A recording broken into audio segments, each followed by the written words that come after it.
the most here. Steve Darrow, hey, look at all the crowds here.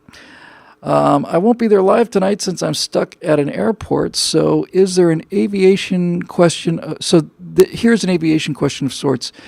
If you had a craft capable of making a nonstop trip from one point on the globe to its exact antipode, what would factor into your selection of the Great Circle navigation route to take? For the record, I realize that the only point in the U.S. with a dry land antipode is Hawaii, and that it falls somewhere in Botswana. My question is just a brain teaser.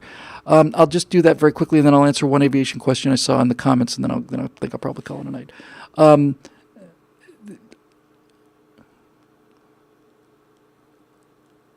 What would factor into my navigation route to take? I think the factor is, what is the shortest route?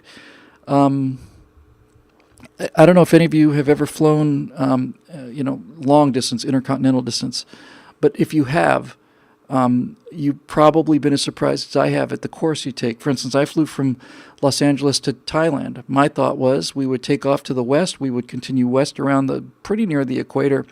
We'd pass somewhere south of Hawaii, and then we'd come up on Thailand from the west and somewhat north of Australia. Just come in like you would look at it on a flat globe, on a flat map, rather. That's not what we did at all. The quickest way to go from Los Angeles to Thailand is to take off from Los Angeles. When you get to the beach, which is 10 seconds after takeoff, you make a right. You don't keep going west.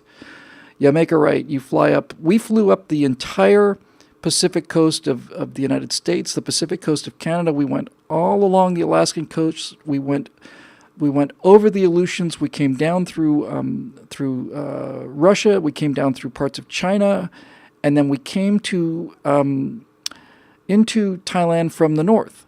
And looking at this on a map, you're absolutely stunned.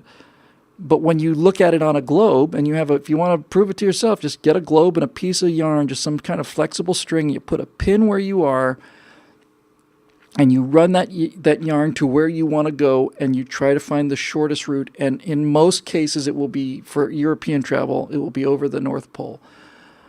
It's just much shorter, although there's no way to tell that because, number one, we hardly ever have globes. We almost always have flat maps. And number two, most of these Mercator projections grossly distort the northern latitudes, and so it seems nutty to go that way.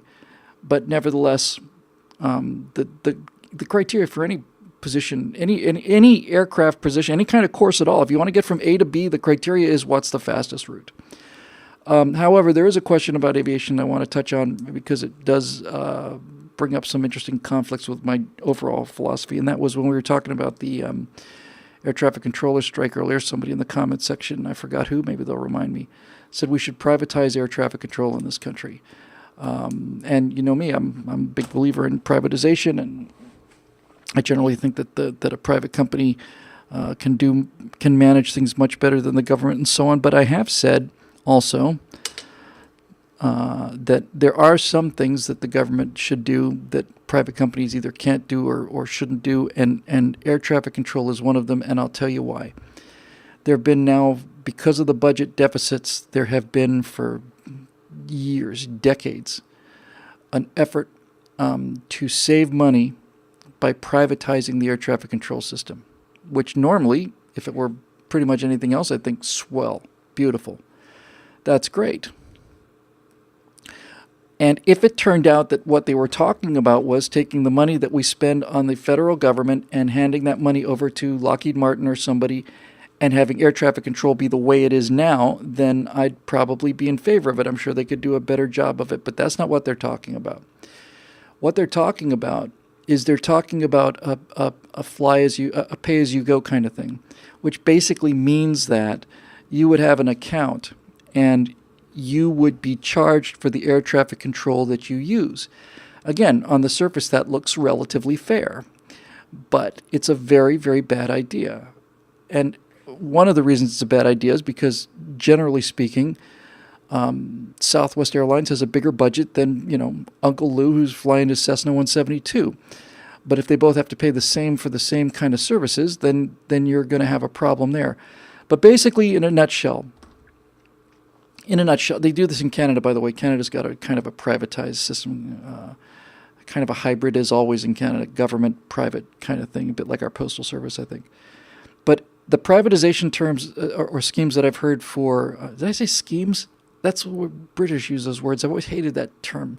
The plans that they have for privatizing air traffic control would be kind of a pay-as-you-go kind of thing. And what that would mean is that every time you flew an instrument approach, you'd get charged for it. Every time you called for any kind of heading or any kind of information, you get charged for that too.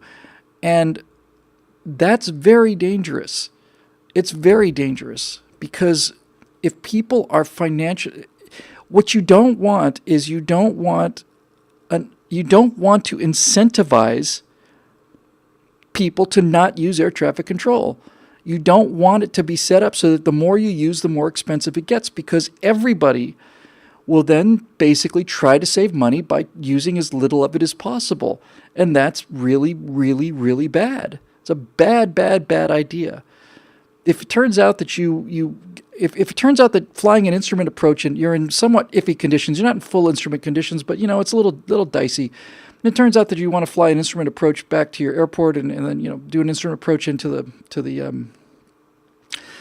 runway, and it turns out that's going to cost you $50 or $100. A lot of people are saying, what, I don't want to spend $50 for this thing, so they don't do it. Next thing you know, they're out there in the weeds and they're flying into mountains because they wanted to save a little bit of money. I would hate to think that every time I wanted to call ATC, I had to pay for it, because there have been many times when I would just simply call to make sure that I understood something. When you get an instruction from ATC, you have to read it back, and so you do. But there have been times when I've read back something, read back a clearance, or read back a position, or read back sequencing, whatever. When I've read it back and I realized he's told me to do something, and I've agreed to do what he said what he asked me to do, but then I realized I'm not entirely sure I know what that is. I think I do, but I'm not entirely sure. And it's been my ongoing habit and policy to say to myself, if I have any doubt whatsoever, call him and ask him. It's better to look like an idiot and not, go into a mountain. And by the way, I don't think anybody thinks that you're an idiot if you're a pilot and you call and ask for clarification. On the contrary, I suspect that most people would respect that. I certainly do. So if I had to be thinking about, well, it's going to cost me another $50 or whatever to make this call, or it's going to cost me $50 to go around, or it's just a very, very, very, very, very bad idea. We should be, I don't want to say we should be paid to contact them more, but it's just not, it's not good. And AOPA has been fighting it forever, and the Aircraft Owners and Pilots Association. It's the big pilot lobby. It's the NRA for pilots, basically. And they're very good, too, just like the NRA.